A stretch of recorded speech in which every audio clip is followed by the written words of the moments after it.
Howdy, everyone. Tad Stevens on the Micro Success Secrets podcast, where we focus on business psychology and marketing and how you can use that in your business daily and long term. Today, I'm talking with Mike Bosworth, who is well known throughout the business sales world as a thought leader, speaker, sales philosopher, entrepreneur, and author of best-selling sales books, Solution Selling, and co-author of Customer-Centric Selling. Mike began studying the power of story as a framework for building emotional connection in 2008 and published a new book, What Great Salespeople Do, The Science of Selling Through Emotional Connection and the Power of Story, in January 2012. In January 2013, Mike founded Story Seekers with a focus on teaching people how to connect with strangers using a story framework. Mike, welcome, and let me know if I missed anything. I think that was a pretty succinct intro, Ted. It's almost like I wrote it myself, I mean. Yeah, it is. Excuse me. Well, to start with, question I like to ask people is, if you could get in a time machine and go back in time and you could change one business or life decision that you made, or two if you've got two, but first off, would you change it? And if you would change it, what would you change it to? Well, I wouldn't change much because my first 20 years on this earth were pretty rough. I had a violent alcoholic father, etc. But once I got back from Vietnam and at the age of 21 went back to college, my life has pretty much been blessed ever since. So my first 20 years sucked. The last 50 plus have been amazing. Excellent. Okay. And one of the things that I know that a lot of people in your position that I interview say is that they wouldn't change anything. Yeah. Because, I mean, that's how they got to where they are, and they generally like where they are. So, yeah. Well, it was an organic path for me. And, the solution selling business I created got pretty amazing. I was getting $3 million a year plus in the mailbox in royalties during its heyday. And all these MBAs would ask me, well, what was your business plan? I never had one. My deal was I want to get up every day and do something I love that I'm good at. And the big three for me are have fun, do good, and make money. I love it. I want to make sure that's in the show notes because that is awesome. So if you got back in your time machine and you went back again and you were looking for one decision you made in your business life, in your life in general, that just turned out super positive, and you can look back and you can look at your life and you can maybe categorize it as everything that happened before that and everything that happened after that. Do you have one of those? I sure do. I got lucky enough when I left college at the age of 25. I used up my GI Bill and got a degree from Cal Poly. And then I got an entry-level job for Xerox Computer Services back in 72. And that was the division of Xerox that invented cloud computing. And I was on the help desk for 2 years. And then they wanted me to go into sales. And I was highly resistant to going into sales for two reasons. One, my violent alcoholic father was a salesman, and I never wanted to do anything like him.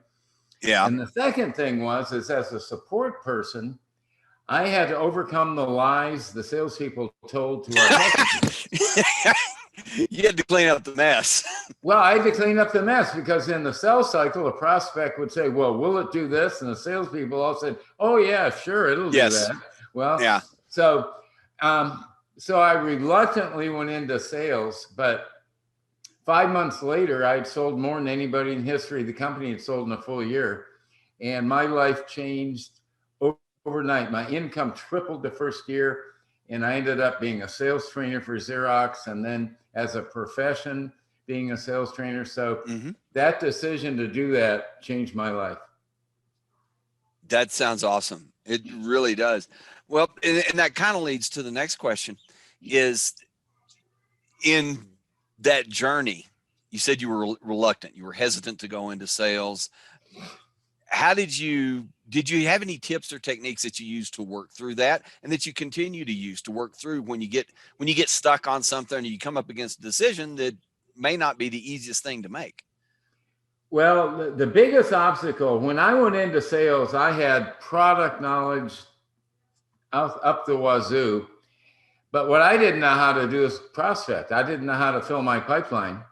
And my boss was an ex-IBMer, and he took me out smokestacking. So in 1974, back then when you cold called, you'd go into an industrial park and you'd go into the lobby and say, "Hi, I'm Mike Bosworth with Xerox Computer Services, and I'd like to speak to your materials manager." And 80% of the time, the materials manager would come out. Now, part of that was Xerox, and a lot of big companies had a nice halo, you know. And Right. He's been out of college 20, 25 years working for a $50 million a year assembly manufacturing plant. And back then, that guy, the only way he can learn anything new and exciting about technology in manufacturing is to see salespeople. To talk to you guys. Yeah. Yeah. He didn't have the internet to go, you know, look at what's coming down. And intuitively, I did something that I'm still teaching people today. And that is, this materials manager would, well, when he'd come out to meet me, the first thing he would do is he'd look at his watch, because I could tell from his face, I'm 28, he's 48. And he immediately said, "Oh God, this kid doesn't know anything. And now I have to be polite for 15 minutes before I can give him the boot," right? Yeah. But what I would do, and this is all intuitive at the time, I'd say, "So you're the materials manager?" And he'd say, "Yeah." And I'd say, "Can I share a quick story with you about another materials manager I've been working with for the last 18 months who's less than a mile from here?"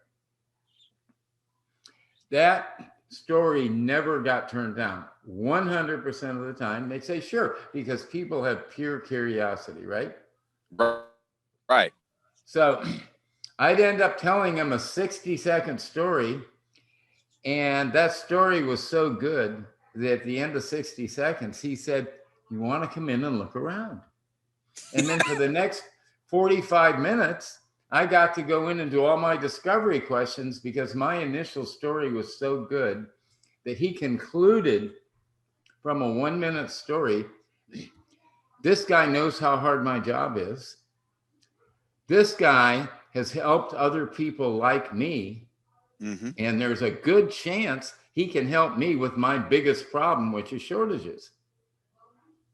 And so that's how I sold more than anybody in the history of the company in 5 months versus a full year, because that story filled my pipeline. I just went around to every manufacturing plant in my territory, asked for the materials manager on a cold call, and when they come out, I tell them that story, and off we were. That is awesome. And now we're teaching our clients are now automating that, and they're, you know, all this automated marketing and stuff. Well, with targeted buyer personas and stuff, it's pretty easy to set that up for an automated system to do that. But it's still a story. You're still connecting with it. Yeah. Through a story. Yeah.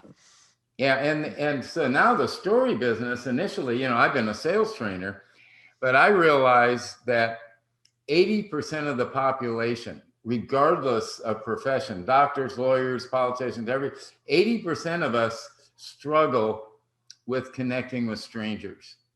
Yes. And the best way to connect with a stranger is to find a touch point. Oh, you're an engineer. Oh, you're in this organization or whatever, but find something in common and then offer a story. And it's magic. Yeah. And I mean, I have read that. I have heard that. I don't use it nearly enough in my business, but we're wired for stories. We're wired for story. Exactly. From the time we're little kids. And they've actually put people in whatever those things that look at your brains are. Yeah.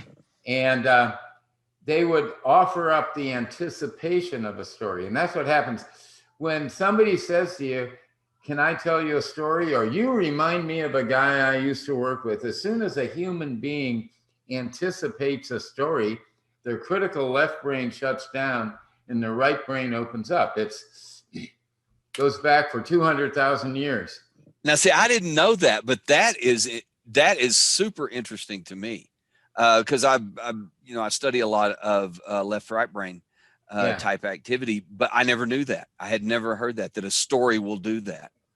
But the real key, Tad, is if you're going to tell a stranger a story, you've got to get permission, because you can't just start even a good 60-second story. If the person doesn't give you permission to tell that story, you're going to lose them.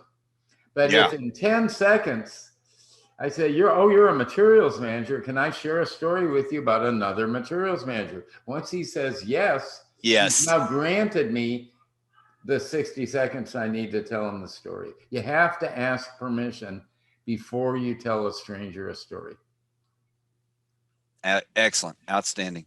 And kind of related to everything that, I mean, everything you've shared with us, I love. I think it's awesome. I love the power of story. I love the psychology, the science behind it, all that kind of stuff. And given everything that you've done, that you've learned, that you've taught other people, if something happened, let's say something happens like a global pandemic, or you had to move to another country or something like that, would you start, and you started over again, would you start over and do the same thing you're doing now? Or do you think you'd do something different? I do the same thing. Yeah, I do it faster. I left, it took me 10 years to leave corporate America. I would have left after 7, 2020 hindsight. And, but other than that, no. My path has worked out amazingly well. Yeah. Well, I mean, I can sense that you're happy with what you do, with what you've done, with the profession. Well, I'm 90% retired now, but I made enough money that I live in a beautiful place, and I do podcasts, and I do a little public speaking on Zoom, which is great because I don't have to travel, and life is good. Yeah. And I want to point out, well, the reason I bring it up, because I want to point out to the listeners and viewers that people that are happy in what they do, or that they do what they have passion about, almost to a man and a woman that have been on this show, would not change. Right. Except for one thing, and you said it, they would do it a little sooner. A little sooner. Yeah. That is the only thing that they would change. They would just start. I was 36 years old when I went out on my own, and I was ready. I was fully qualified to do it at the age of 32, probably. And had I left at 32, that business would have gone even farther faster, because I was ready earlier than when I took the risk. And myself, I'm in the same boat. I mean, I did the same thing. I wished I'd started sooner, but it's like the old saying, and I say this on the show a lot, what's the best time to plant a tree? 20 years ago. Yeah. What's the second best time? Let's do it now. So super. Mike, thank you very, very much. Really appreciate all that. That was awesome. Going to wrap up here a little bit, and wanted to check, see if there's anything you wanted to close with, and if there's anything that you wanted to put out there to offer the listeners and viewers. Well, I would just like to say that if your listeners go to storyseekers.us, we have what we call a fireside club, and it's podcasts and information about stories and marketing and sales, and it's out there. And if you want to reach me, same thing. If you go to storyseekers.us, you can reach me, send me an email via that same website. Okay. And I'll make sure that that's in the show notes and the description wherever we happen to post the video or audio. Again, Mike, really appreciate your time. Thanks to everyone for listening and their time. Have a very, very safe and productive week, and be the very best at whatever you're doing. Until next time, this is Tad Stevens with Micro Success Secrets. Bye for now.